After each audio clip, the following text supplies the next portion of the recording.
Principalmente Fontán lo que soluciona es un problema que teníamos, o por lo menos que hemos vivido muchos de los diseñadores, ¿no? Que es buscar una tipografía para un proyecto.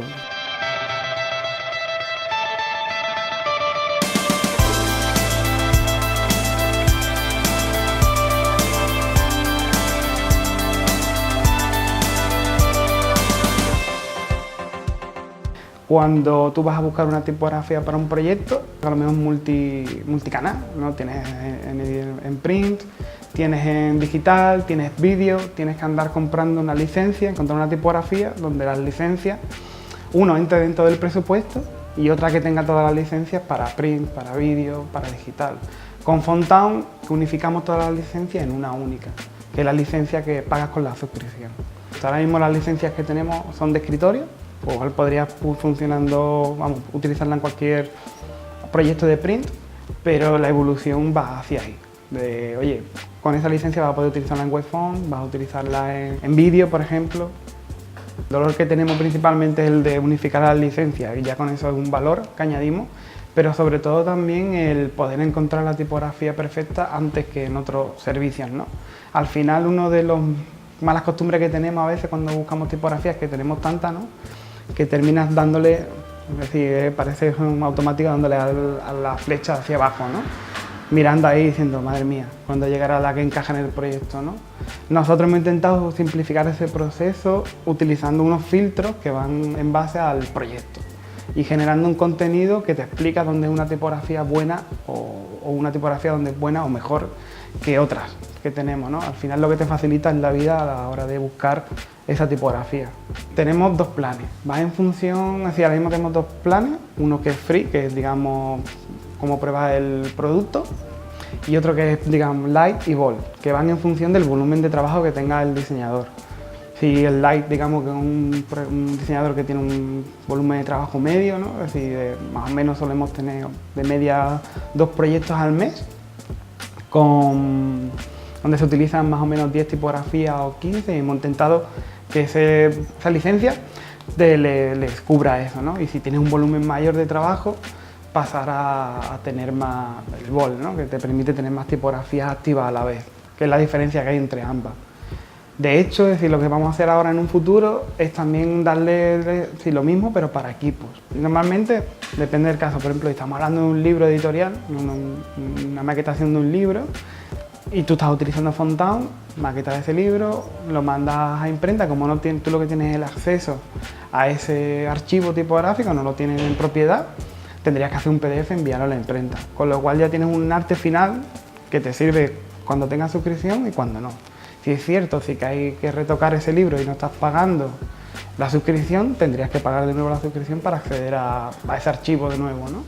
En la webfont lo mismo, es decir, la webfont, los planes que sacaremos en un futuro serán de consumo también. Si tú tendrás, mientras que pagues esa licencia o esa suscripción, podrás tener acceso al archivo.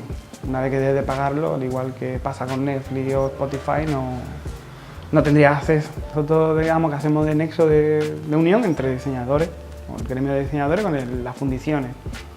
Aunque sí es cierto que tenemos una fundición, que es una parte de Fontán que queremos desarrollar en un futuro, de tener nuestra propia tipografía, ¿no? Nuestro propio trabajo, ¿no? Ahora mismo hay uno, que es Screen, que la diseñé yo hace un par de años, pero la idea es ir evolucionando también un poco hacia como en Netflix, por ejemplo, que al final tiene su propia producción, tiene su propio catálogo, ¿no? Digamos, que también es lo que diferencia de los demás, ¿no? Que al final, propuesta de valor también.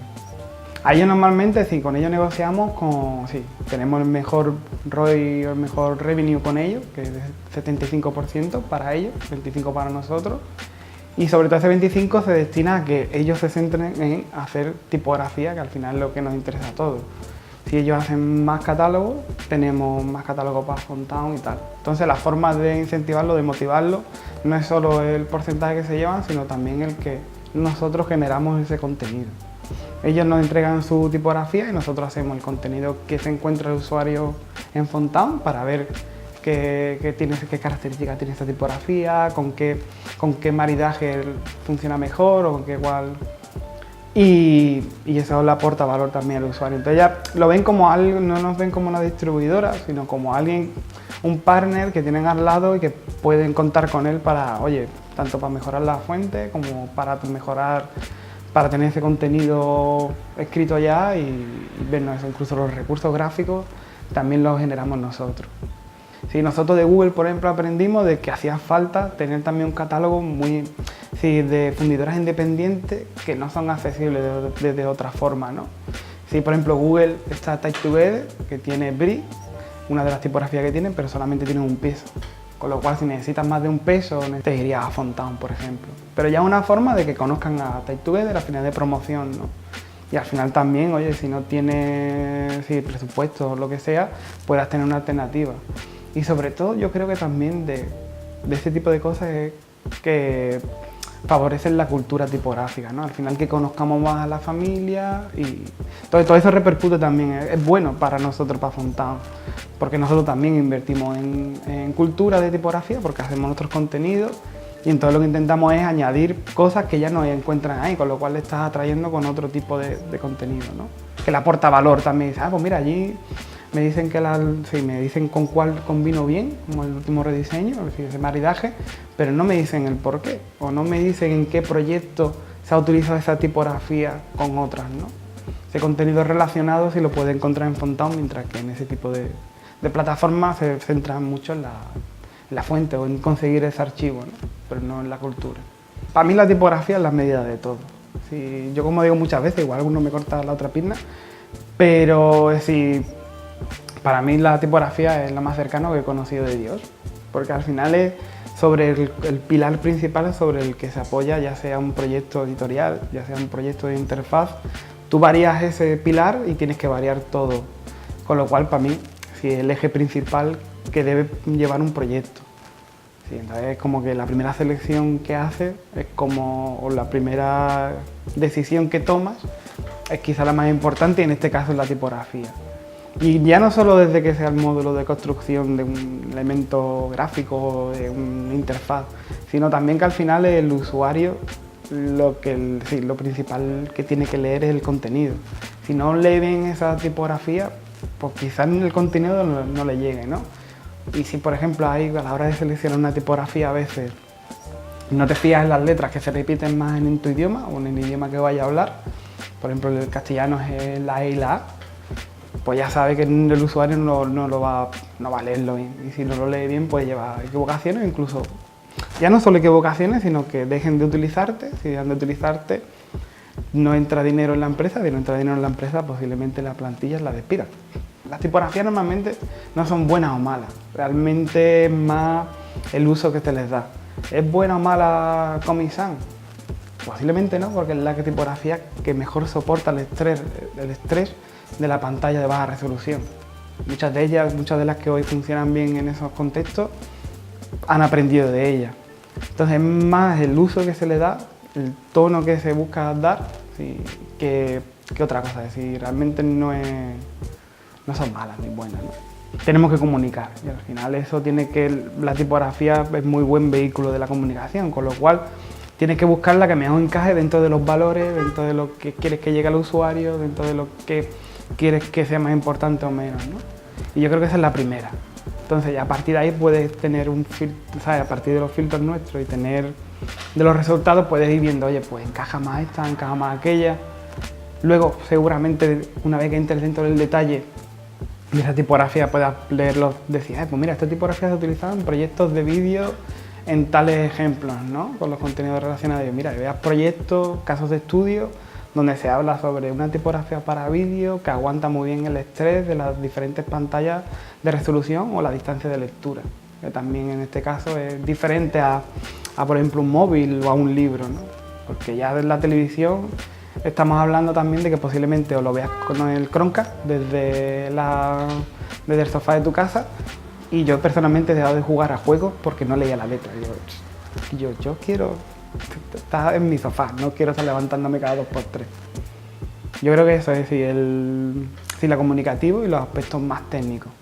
Yo creo que esas dos cosas son muy importantes. Y después buscar referencias, ¿no? De dónde se ha utilizado, de dónde para darte pistas de funciona bien para lo que yo quiero encajar o no. El inicio de Fontan pues, fue, digamos, la necesidad que encontrábamos en el mercado, ¿no? Pues de unificar las licencias y también un poco del tema de la cultura. Entonces, cuando tuve ese problema, tuve la suerte de encontrarme a un evento y encontrarme allí a Fran Aranda, que le conté la historia y del principio le encajó perfectamente porque tenemos perfiles muy similares, tanto como formación como proyectos con donde habíamos estado, y eso fue un pilar muy, vamos, esencial, ¿no?, en el proyecto, porque teníamos la parte de diseño pero faltaba la parte de desarrollo y personalmente era importante tenerla dentro del core del proyecto, ¿no? Después contactamos con Pedro Arilla, que fue la parte de un poco que empezamos con el tema de contenido, que era la parte que necesitamos un poco también cubrir, porque era una propuesta de valor que teníamos para las fundiciones. Después con Pedro también entró María, que es un poco la que se encarga también junto a Pedro del tema de contenido, lleva las guidelines y tal, mientras que, digamos, también hacen de la parte de reclutar fundiciones para Fontan, ¿no?, otra parte importante del negocio. Después entraría Marta, que entró para la parte de marketing, en la que se encarga un poco de redes sociales, de contenidos públicos en blog y tal, y un poco de también de darnos un poco caña diciendo que yo tenéis que escribir sobre esto, sobre aquello, vamos a ir hacia allí, hasta aquí. Después tenemos a Mauricio, que digamos la parte, digamos, de contacto con los usuarios, digamos que es la cabeza de producto en cuanto a qué quieren los usuarios de Fontan, o que echan en falta o que podríamos mejorar. Y después tenemos también a Carmen, que es también la diseñadora gráfica que tenemos, que es la que genera todo el contenido para las fundiciones que van entrando, el catálogo que van entrando.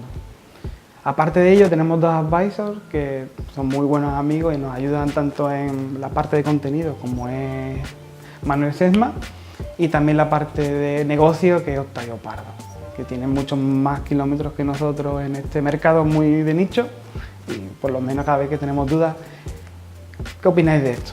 Y siempre ayuda muchísimo, ahí un poco más con más tranquilidad, ¿no?